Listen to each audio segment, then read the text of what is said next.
warahmatullahi wabarakatuh. Innal hamdalillah nahmaduhu wa nasta'inuhu wa nastaghfiruh wa na'udzu billahi min syururi anfusina wa sayyiati a'malina. May yahdihillahu fala mudilla lahu wa may yudlil fala hadiya lahu. Asyhadu an la ilaha illallah wahdahu la syarika lah wa asyhadu anna Muhammadan abduhu wa rasuluhu salawatullahi wa salamuhu alaihi. Ya ayyuhalladzina amanu taqullaha haqqa tuqatih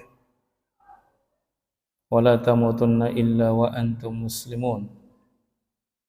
Ya ayyuhan nasu taqu rabbakumul ladzi khalaqakum min nafsin wahidah wa khalaqa minha zawjaha wa bassa minhuma rijalan katsiran wa nisaa'a wattaqullaha alladzi tasaaluna bihi wal arham innallaha kana 'alaikum raqiba. Ya ayyuhalladzina amanu taqullaha wa qulu qawlan sadida yuslih lakum a'malakum wa yaghfir lakum dhunubakum wa may yuti'illaha wa rasulahu faqad faza fawzan 'azima. Amma ba'd, fa inna asdaqal hadithi kitabullah wa khairal hadi hadi Muhammadin sallallahu alaihi wasallam wa syarrul umuri muhdatsatuha fa inna kulla muhdatsatin bid'ah wa kulla bid'atin dhalalah wa kulla dhalalatin finnar. Kaum muslimin yang dimuliakan oleh Allah Subhanahu wa taala, kembali dan senantiasa kita memuji Allah atas bimbingannya sehingga kita bisa mengenal antara kebenaran dan kebatilan. Dengan bimbingannya kita bisa membedakan antara mana orang-orang yang Allah cintai dan Allah ridhai, dan mana pula orang-orang yang Allah benci dan Allah murkai. Dan di antara perkara yang sulit untuk dipahami oleh sebagian orang adalah orang-orang yang mengklaim dirinya sebagai kekasih Allah, orang-orang yang mengaku-ngaku sebagai orang yang mencintai Allah, namun hakikatnya mereka adalah orang yang jauh dari apa yang mereka sangka itu. Ini yang sulit. Berbeda dengan orang yang menampakkan kekufuran, menampakkan kedurhakaan, menampakkan penyimpangannya. Orang semua tahu. Ini orang yang jauh dari agama, ini orang kafir. Ini orang yang menyimpang, ini ahli maksiat.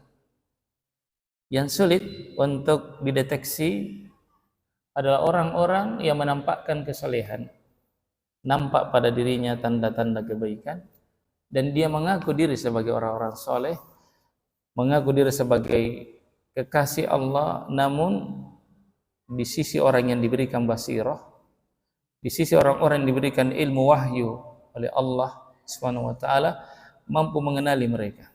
Ini pendusta ini. Ini hanya persangkaan saja, ini dakwaan saja ini.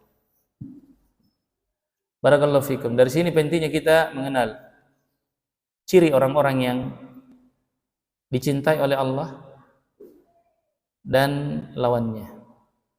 Nah, kita masih berada di Al-Aslul Khamis, usul yang kelima dari Al-Usulus Sittah ini, penjelasan dari Allah Subhanahu wa taala tentang wali-wali Allah, serta perbedaan dengan orang-orang yang mengaku-ngaku sebagai kekasih Allah Subhanahu wa taala. Kita sudah sampai pada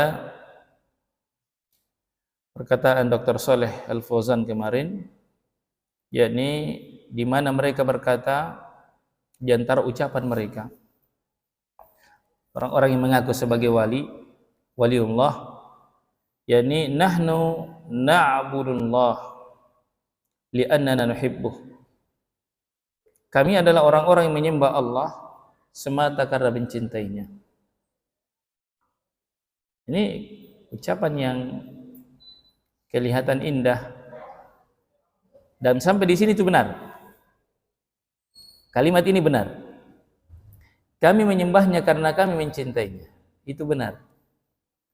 Ini salah satu dari rukun-rukun ibadah, menyembah Allah karena mencintainya.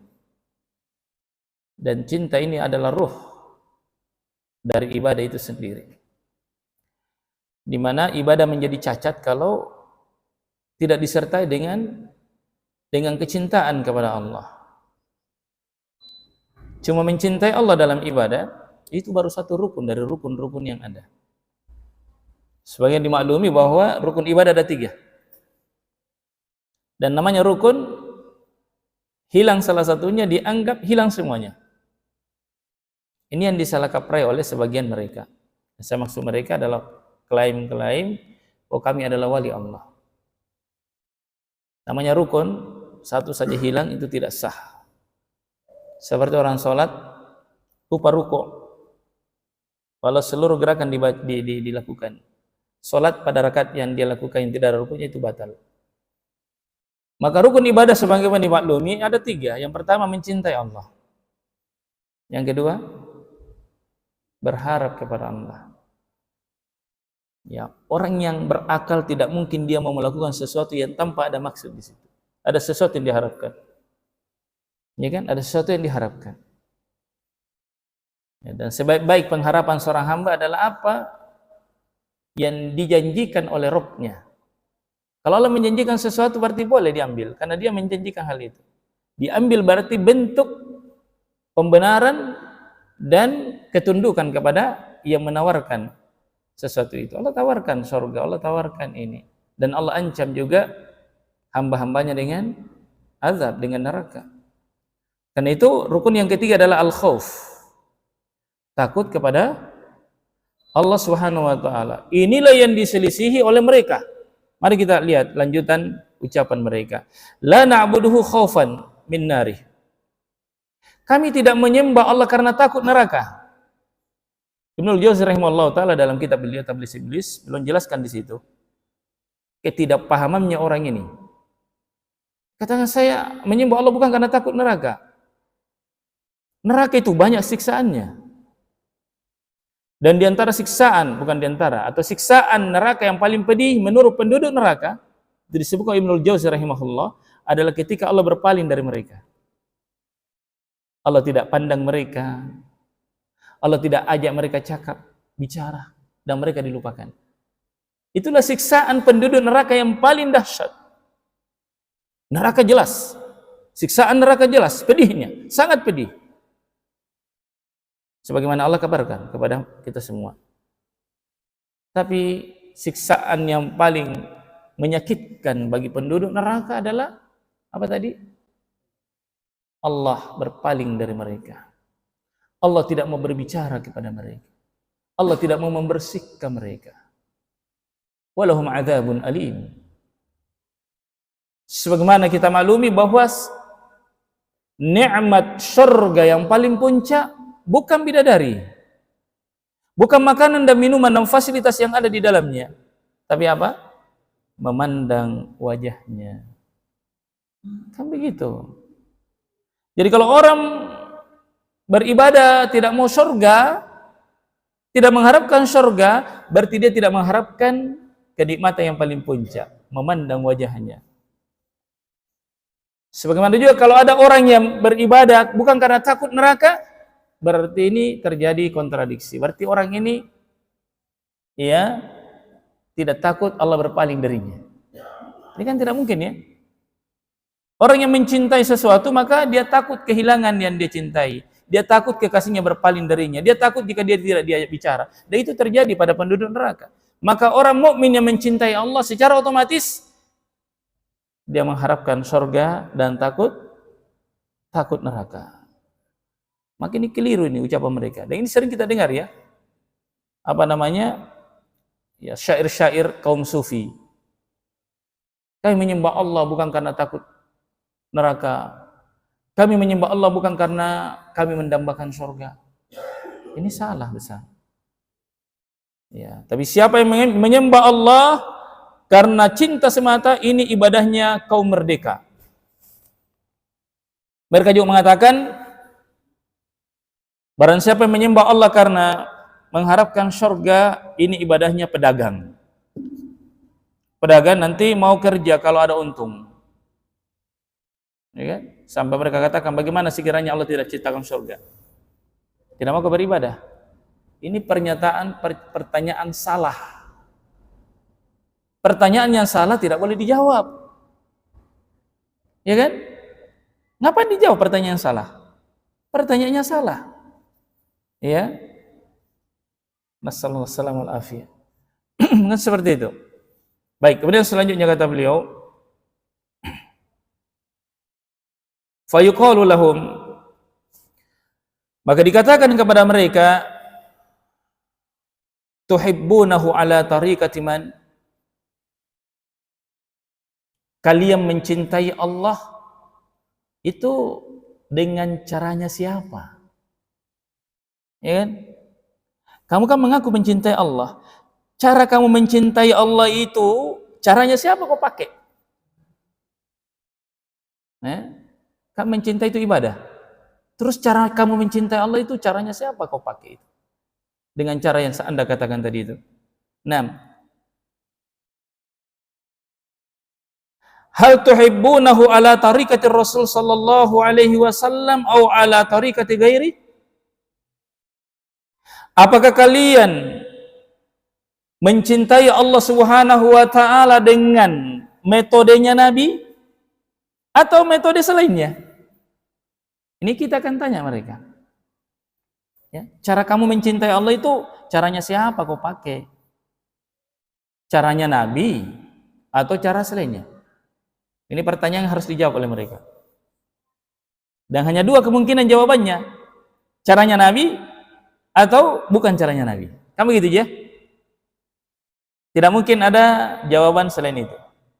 Kalau dia katakan, kalau mereka jawab caranya Nabi, maka kita katakan tidak begitu caranya Nabi. Ya kan? Bahkan doa yang paling sering diucapkan oleh Nabi apa? Allahumma rabbana atina fid dunya hasanah wa fil akhirati hasanah wa qina azabannar. Subhanallah. Nabi mengharapkan kebaikan dunia berupa petunjuk, hidayah, kemudahan mentaatinya. Kebaikan akhirat berusaha surga. Iya. Berlindung beliau dari azab Allah, dari neraka. Wa qina azabannar. Dan kami berlindung kepadamu ya Allah dari an-nar. Ini doa yang paling sering dibaca oleh Nabi sallallahu alaihi wasallam. Sehingga kalau tarikahnya Nabi, jalan dan metodenya Nabi yang kalian ikuti, kalian harus takut neraka, kalian harus minta surga. Bahkan Rasul sallallahu alaihi wasallam memberi motivasi kepada umatnya, kalau minta surga Firdaus. Apa begitu? Kalau mereka menjawab bukan jalannya Nabi, wah ini murtad kita. Kalian keluar dari agama. Ya kan? Keluar dari area Islam. Kalau kalian berpendapat bahwa ada jalan selain jalan Nabi yang boleh diikuti, apalagi kalau sampai kepada keyakinan bahwa ada cara beribadah kepada Allah yang lebih baik, lebih bagus, lebih dekat, lebih dicintai oleh Allah Subhanahu wa taala daripada jalannya Nabi sallallahu alaihi wasallam, maka keyakinan ini adalah keyakinan kufur. Kecuali kalau di dalam hatinya dia mengatakan ini jalan Nabi kayaknya. Dugaan dia ini jalan Nabi, tapi bukan. Ini masih mending ya. Dia mengira jalan Nabi, padahal bukan. Ya kan? Yang begini tinggal diarahkan, bukan Pak, ini bukan jalan Nabi ini. Oh iya Pak, yang mana paling ini? Dia akan ikut. Itu masih mending itu. Masih ada jalan untuk dia kembali. Tapi kalau dia sudah tahu bahwa ini bukan jalan Rasul, bersama itu dia yakini bahwa yang bukan jalan Rasul lebih baik, ini parah ini. Mengerikan. Sangat mengerikan. Dipertanyakan Islamnya, mana syahadatmu? Mana bukti syahadatmu? Mana perwujudan syahadatmu? Wa asyhadu anna Muhammadan abduhu wa rasuluh. Di mana di antara rukun dari rukun-rukun syahadat wa asyhadu anna Muhammadar Rasulullah, engkau beribadah kepada Allah sesuai dengan caranya Nabi sallallahu alaihi wa alihi wasallam. Nah, dan ini yang kita jumpai. Kemudian kata beliau, innahu la yuhibbullah illa man ittaba'ar rasul sallallahu alaihi wa alihi wasallam. Sesungguhnya mereka tidak mencintai Allah. La yuhibbullah, atau dikatakan tidaklah mencintai Allah Subhanahu wa taala.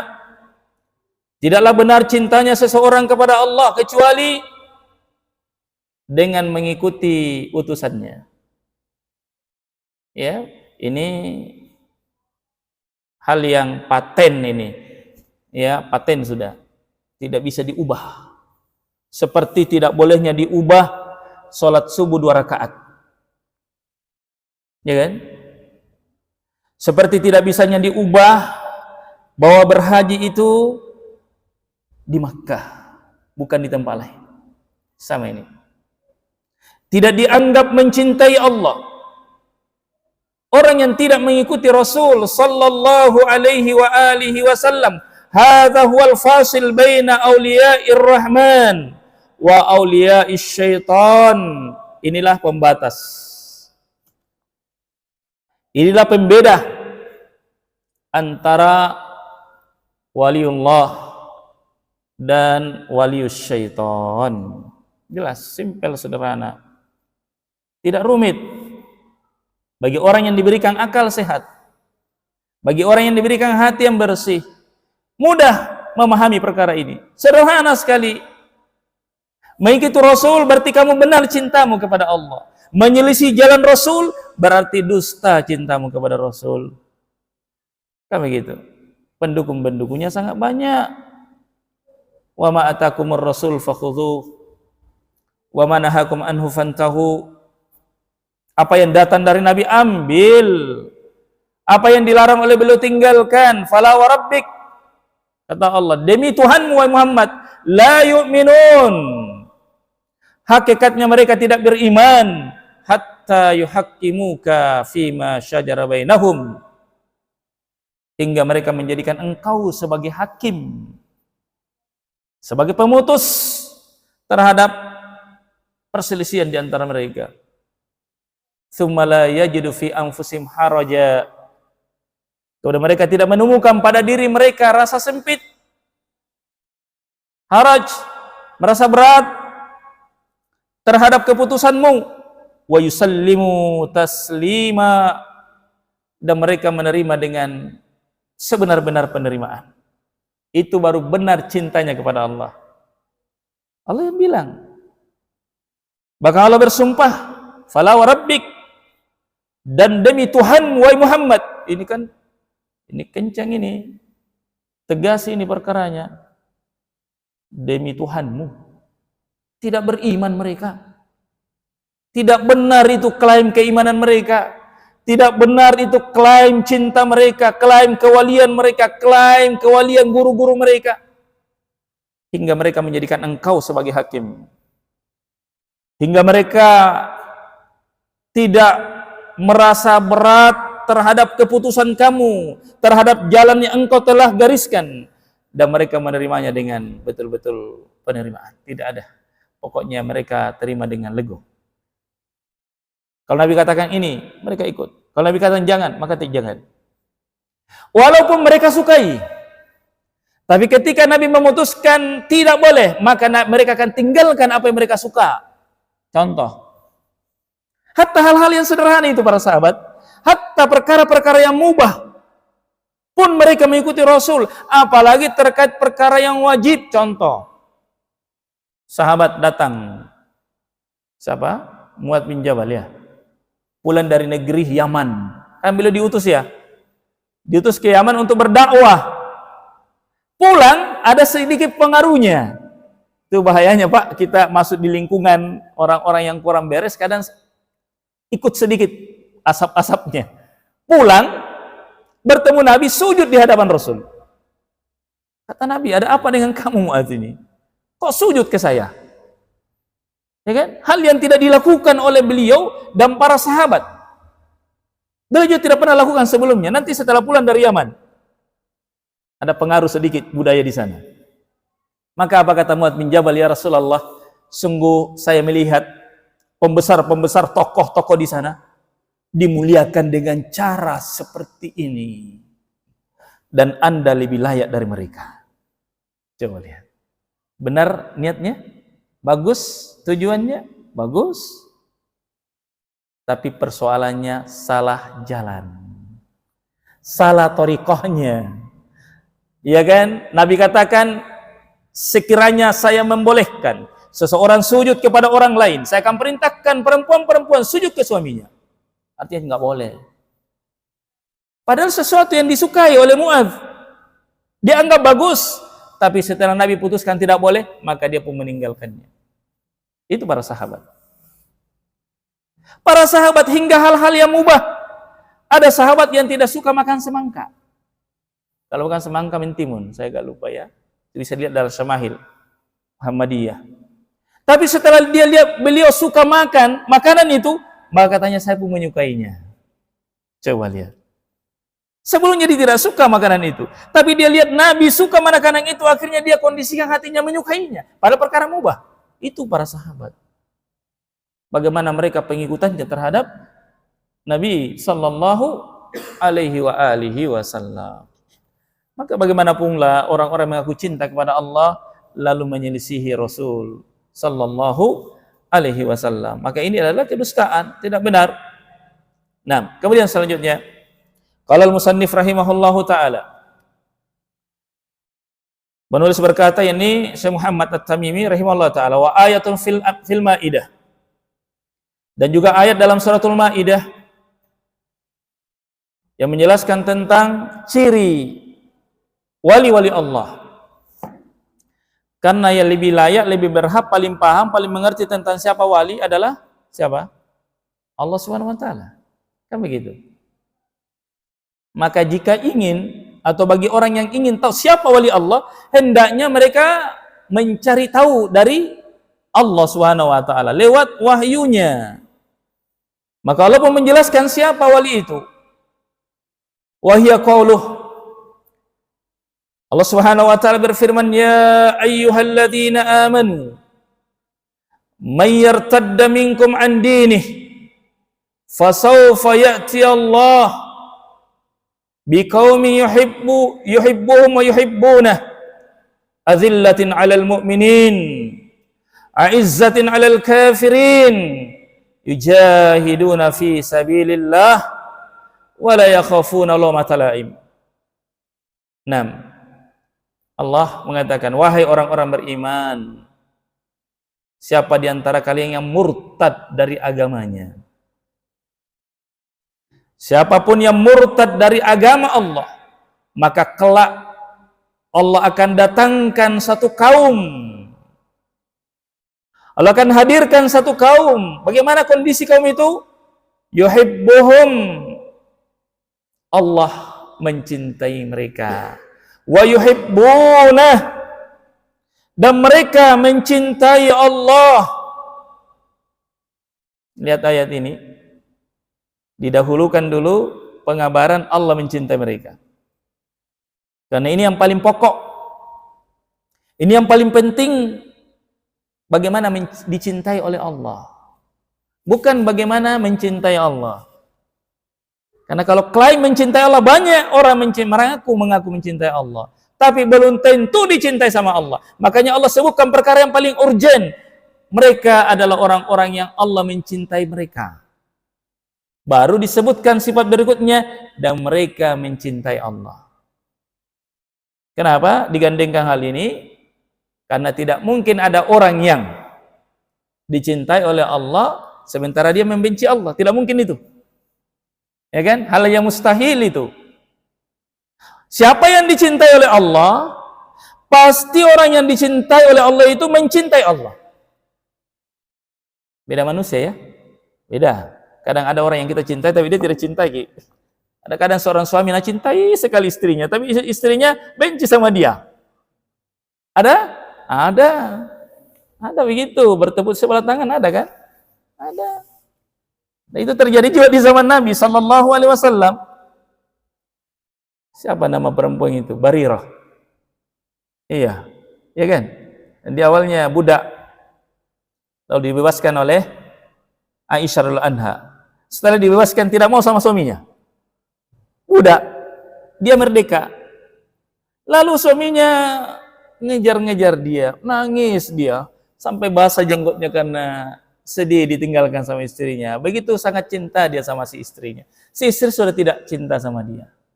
Sakitnya kayak gimana ya? Kata orang sakitnya itu di sini, kata orang ya. Subhanallah ya. Barakallahu fiik. Ya.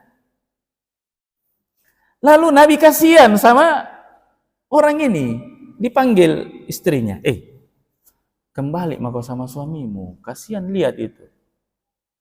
Maka si wanita ini mengatakan, Barirah ya, ya Rasulullah, ini wahyu atau usul? Coba lihat, perhatikan sahabiah ini, bagaimana ketegasannya, dan beliau butuh penjelasan itu, ini wahyu atau usul? Kalau wahyu saya kembali. Tapi kalau Anda berusul, saya tidak mau kembali. Maka Nabi katakan usul. Artinya tidak dosa kalau kau tidak kembali. Kalau begitu Rasul, saya nggak mau kembali. Itu ada. Itu ada ya. Orang yang mencintai tapi dia tidak dicintai. Ya. Kalau Allah, siapa yang Allah cintai, Allah pastikan orang itu mencintai Allah. Itu sudah pasti itu. Siapa yang dicintai oleh Allah, pasti orang itu mencintai Allah. Tapi tidak sebaliknya. Tidak sebaliknya. Bukan menjadi keharusan maksud saya. Bahwa orang yang mencintai Allah, mengaku mencintai Allah, yakinkan dirinya bahwa dia mencintai Allah, belum tentu dicintai sama Allah. Hingga dia menegakkan rukun-rukun dicintai. Apa itu? Mengikuti siapa? Mengikuti siapa? Pak Kiai? Imam Lapeo? Syekh Yusuf? Sudah kali jaga? Bukan. Mencintai Rasul. Hingga dia mengikuti siapa? Rasulullah sallallahu alaihi wasallam. Kita tidak mengatakan jangan mencintai ulama. Enggak. Ini harus diluruskan.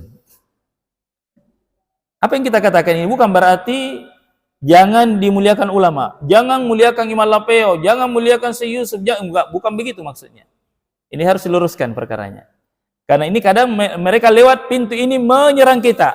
Mereka tidak mencintai wali. Mereka menjatuhkan martabat para imam. Mereka sudah tidak mau mendengar apa pepatah, apa petua-petua orang-orang saleh. Bukan begitu maksudnya. Bukan. Tapi perhatikan dulu bahwa yang diikuti Nabi. Maka siapapun boleh diikuti dari para ulama selama tidak bertentangan dengan Nabi. Dan orang yang paling mengerti tentang ucapan Nabi, sunnah Nabi siapa? Para ulama. Pahami di sini. Kan tidak mungkin kita bisa pahami ini agama kalau tidak lewat jalur mereka. Al ulama warasatul anbiya. Para ulama pewaris para nabi.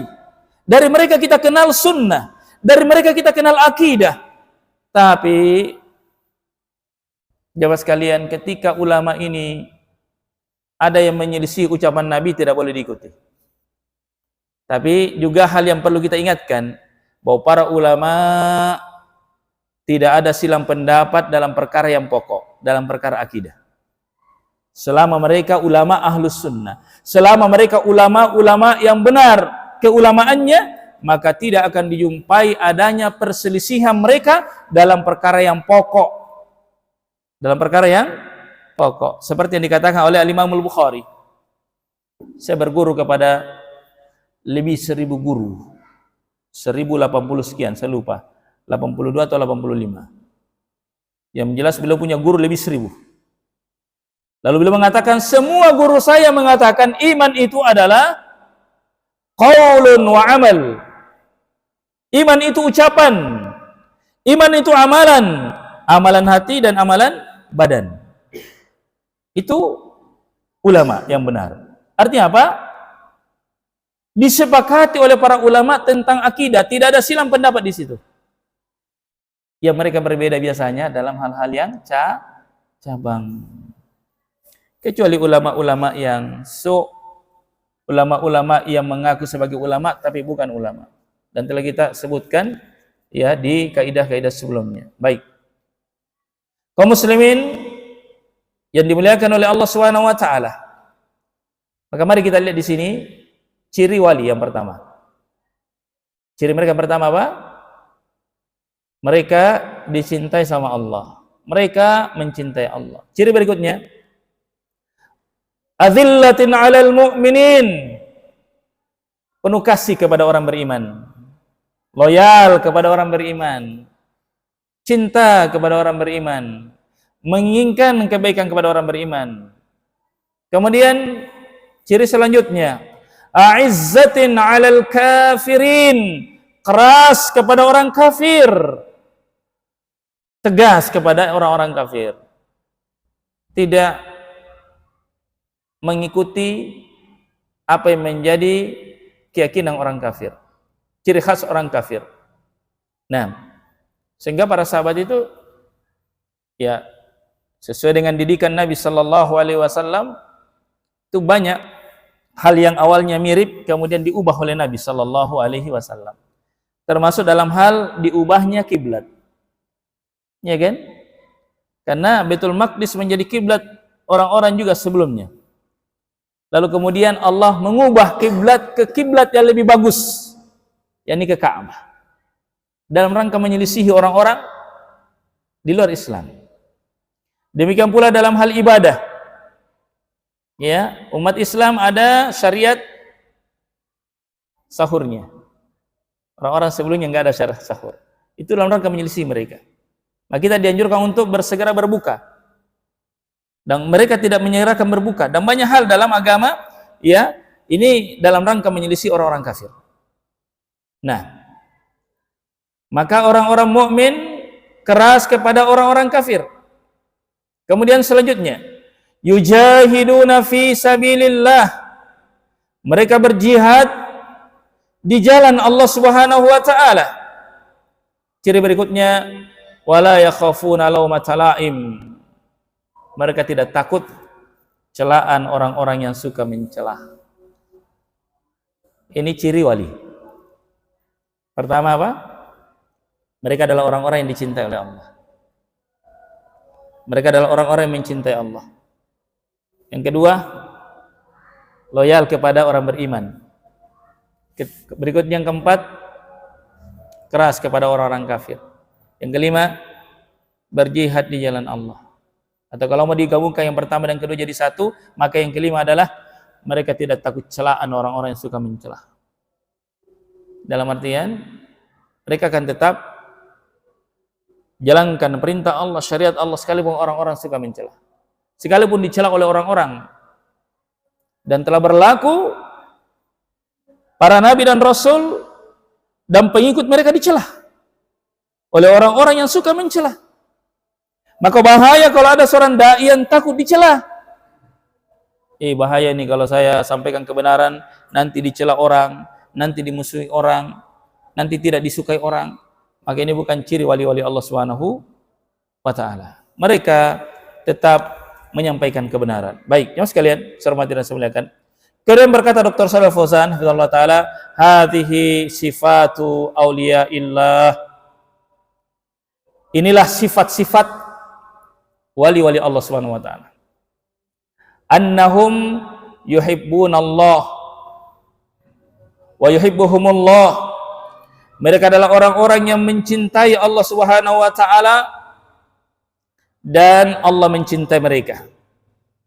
Wa yakunun, dan mereka keadaannya azillatin 'alal mu'minin. Mereka lemah lembut kepada orang beriman, keras kepada orang-orang kafir, yakni yuhibbul mu'minin. Itu ciri wali, mencintai orang beriman. Mencintai siapa? Orang beriman. Semakin bertambah imannya orang beriman, semakin dia cintai. Bukan karena dunia. Bukan karena dunia, tapi karena iman. Semakin bertambah ketaatannya orang beriman kepada Allah, semakin bertambah pula cintanya dia. Ini ciri wali. Semakin nampak sunnah-sunnah pada dirinya, maka semakin bertambah pula cintanya kepada dia. Karena keimanan dan ketakwaannya. Ini ciri orang beriman. Ini ciri orang beriman. Walaupun mungkin orang itu tidak mengenalnya. Walaupun dia tidak kenal, tapi nampak pada dirinya orang itu ketakwaan, kecintaan kepada Allah dan Rasulnya, maka bertambah pula cintanya. Ini ciri wali. Berbeda sekarang ya, karena jauhnya kita dari ilmu, jauhnya kita dari petunjuk. Kadang kalau ada orang yang belajar agama, mendalami agama, dekat dengan sunnah, justru muncul dugaan yang tidak-tidak, persangkaan buruk. Masuk di saf, si mau rapat-rapat, apa min, stringkam, ya.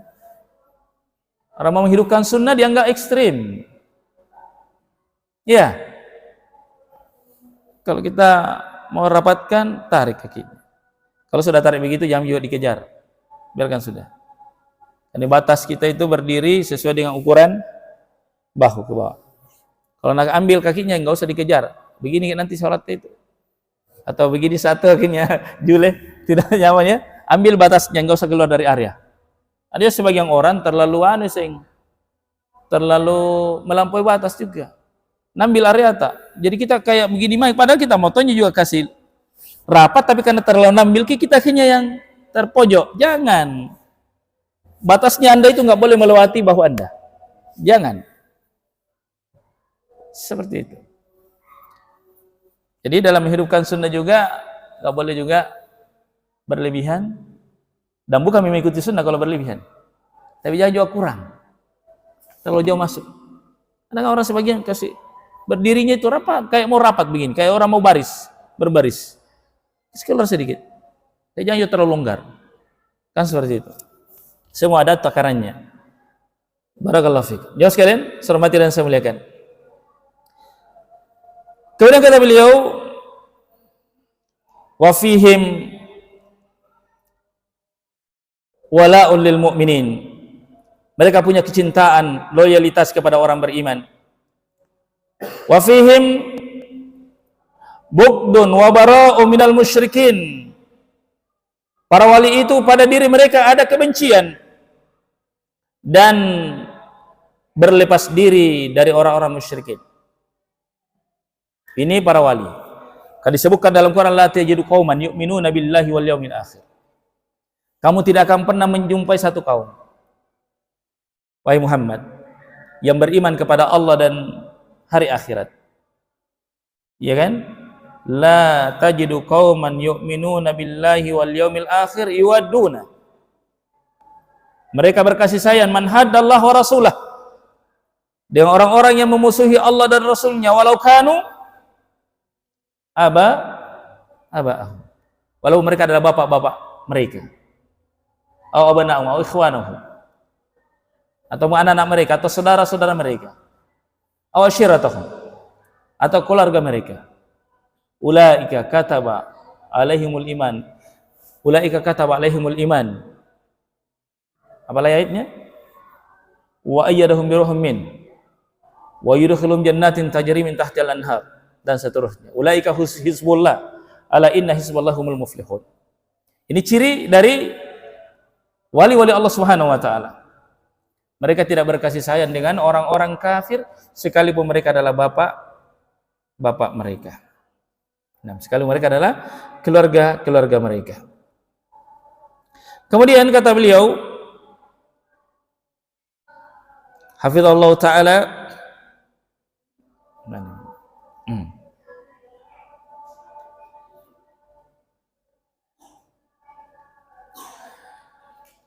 yujahiduna fi sabilillah, mereka senantiasa berjihad di jalan Allah Subhanahu wa taala, wala yakhafuna lawmata laim, dan mereka tidak takut celaan orang-orang yang suka mencelah. Dzalika fadlullah, itulah keutamaan dari Allah Subhanahu wa taala, yu'tihi man yasha, yang Allah Subhanahu wa taala berikan kepada siapa yang Allah kehendaki. Wallahu wasi'un alim, dan Allah Maha luas lagi Maha mengetahui. Kata beliau, hadhihi arba'u sifatin. Nah, inilah 4 sifat. Hiya sifatu auliyaillah. Inilah sifat dari wali-wali Allah Subhanahu wa taala. Wa ammal ladzina ya'muruna bi ibadati ghairillah. Adapun orang-orang yang memerintahkan untuk beribadah kepada ghairallah, kepada selain Allah Subhanahu wa taala. Yad'una man fil qubur, berdoa menyeru kepada siapa yang ada di kuburan. Wal amwat, menyeru orang-orang mati. Wal adrihah, berdoa di kuburan-kuburan, kuburan-kuburan besar ya. Wa yusammuna khawariqasy syaitan, dan mereka menamai hal-hal yang luar biasa yang muncul, yang datang dari syaitan ini sebagai karomatim minallah, sebagai karomah, karomah-karomah yang datang dari Allah Subhanahu wa taala. Naam, fahadhihi sifatun a'daillah. Justru ini adalah sifatnya musuh-musuh Allah Subhanahu wa taala. Jadi jelas di sini bahwa di antara ciri musuh-musuh Allah, di antara ciri wali-wali syaitan, bukan mengajak beribadah kepada Allah, bukan mengajak mengikhlaskan ibadah hanya untuk Allah, bukan mengajak untuk beribadah sesuai dengan tuntunan Nabi, tapi justru mereka mengajak manusia untuk menyembah kuburan, berdoa kepada orang-orang yang ada di kuburan, membesarkan kuburan, memuliakan kuburan. Lalu kemudian mereka suka dengar cerita-cerita khurafat, dan mereka menyangka bahwa perkara-perkara yang luar biasa itu yang muncul dari orang-orang tadi dipandang, dianggap sebagai karomah, padahal sejatinya itu adalah istidraj. Jamaah hormati dan saya muliakan, suatu hari Syekh Abdul Qadir Al-Jilani rahimahullahu taala berjalan di satu tempat, ya, lalu tiba-tiba ada awan di atas kepala beliau sehingga matahari tidak mengenai. Lalu tiba-tiba ada suara dari awan itu, dia katakan adalah innani anallah, sesungguhnya saya adalah Allah. Coba lihat ya. Lalu dia mengatakan, sekarang wahai Abdul Qadir, saya sudah halalkan apa yang haram untuk kamu. Coba lihat, ini seorang ulama ya, dan tentunya beliau dalam kondisi terjaga, menjaga zikir. Mungkin ada sebagian orang mengatakan, bagaimana mungkin setan datang dalam keadaan Anda berzikir? Bisa saja, mungkin saja ya. Ini seorang ulama ini didatangi, ini mungkin oleh sebagian orang ini karomah ini, betul enggak? Ini karomah ini kebenaran ini. Tapi apa yang dilakukan oleh Syekh Abdul Qadir? Dia membuka sepatunya, baru dia lempar arah itu, suara itu. Dia kata, "Enyahalah kamu adalah syaitan." Coba lihat, perhatian di sini, orang berilmu, seorang alim, dia akan mengetahui itu. "Enyah kamu, sungguh engkau adalah iblis." Maka setan mengatakan, "Dari mana engkau tahu bahwa saya adalah iblis?" Dia katakan, "Dari ucapanmu. Engkau mengatakan kepadaku bahwa saya sudah halalkan apa yang haram untuk kami. Syariat telah terjaga, telah tetap, tidak akan mungkin Allah mengharamkan sesuatu yang halal atau sebaliknya. Maka engkau adalah syaitan." Maka pergilah suara itu. Coba lihat. Orang yang punya ilmu bisa membedakan antara bahwa ini adalah dari syaitan dan ini datang dari Allah Subhanahu wa taala. Adapun bagi orang-orang yang lemah ilmunya, maka mungkin dia akan ambil ini, wah ini sudah ini aslinya ilmu ini ilmu laduni sudah ini. Ya kan? Asli min ilmu ini. Karomah betul sudah ini. La ilaha illallah. Karena itu jamaah sekalian, hormati dan saya muliakan. Tayyib. Ini sedikit saya punya pengalaman untuk hal seperti ini.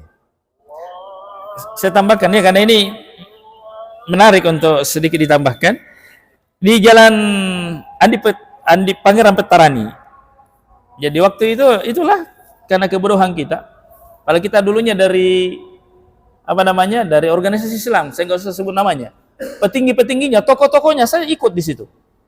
Memang ada hal yang aneh dari orang ini. Saya datangi rumahnya, kami datangi rumahnya.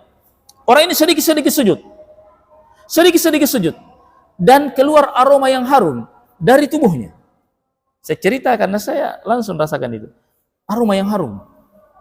Subhanallah. Dan kata ayahnya, kalau dia sholat malam, panjang sekali sholatnya. Lama sekali berdiri. Tapi bukan suaranya yang muncul. Kadang suara orang tua. Dan pada suatu hari, dicari di kamarnya tidak ada. Dicari kemana-mana tidak ada. Kemudian setelah itu keluar dari kamar. Dari mana kamu nak? Saya sholat di Makkah tadi. Coba. Kemudian dicerita lagi oleh ayahnya, ini orang ini kalau mau ikan bakar, ada ikan bakarnya. Saya nggak lama datang ikan bakar. Ini menurut persaksian orang tuanya. Saya tidak lihat langsung kali itu. Ya kan? Hingga akhirnya berjalan waktu, demikian kondisinya saya tinggalkan. Kemudian dapat kabar bahwa orang ini merasa tersiksa dan tidak nyaman. Apa yang terjadi? Ternyata perbuatan syaitan. Ya sekalian. Mungkin orang anggap ini kebenaran, baik ini. Jemaah sekalian, ternyata ini adalah tipuan syaitan. Hati-hati. Orang-orang yang diberikan wirid-wirid tertentu oleh guru-guru tertentu, diberi doa-doa tertentu, diberi wirid-wirid tertentu, amalan-amalan tertentu, baca ini sekian kali, puasa sekian kali, caranya begini, lalu muncul hal-hal yang aneh pada dirinya, yakini itu datang dari syaitan. Dan biasanya jemaah sekalian, amalan-amalan yang dilakukan tidak sesuai dengan sunnah Nabi Sallallahu Alaihi Wasallam itu sangat kuat dalam hal mengundang syaitan. Pasti ada syaitannya di situ. Setiap amalan-amalan yang menyelisihi Nabi, setiap amalan-amalan yang tidak dikerjakan karena Allah, maka syaitan sangat senang dengan amalan itu. Makanya Al-Imam Syafi'i mengatakan begini sebagai penutup. Jika Anda melihat ada orang yang bisa berjalan di atas air, Anda bahkan melihat dia bisa terbang di udara, tapi dia tidak melaksanakan perintah Allah, dia tidak melakukan sunnah Rasul, tidak di atas syariat, maka itu hanya kerja syaitan, perbuatannya syaitan. Maka disinilah pentingnya ilmu. Karena kita akan memandang segala sesuatu dengan cahaya ilmu. Bukan dengan perasaan. Bukan dengan apa yang kita lihat, yang penting aneh. Enggak. Tapi orang beriman, diberi basirah, diberi cahaya ilmu, diberi cahaya hati yang dengannya dia memandang. Dengan syariat Allah dia memandang. Dengan cahaya Allah dia memandang. Dengan petunjuk Rasul dia menilai dan memutuskan bahwa ini wali Allah dan ini wali syaitan. Semoga Allah SWT memberikan petunjuk dan hidayah kepada kita semua. Dan semoga Allah SWT masukkan kita ke dalam golongan orang-orang yang Allah cintai dari pengikut Nabi Sallallahu Alaihi Wasallam. Amin ya Rabbal Alamin. Sallallahu sallam ala nabiyina Muhammadin wa ala alihi wasallam wa akhir dawana alhamdulillah. Assalamualaikum warahmatullahi wabarakatuh.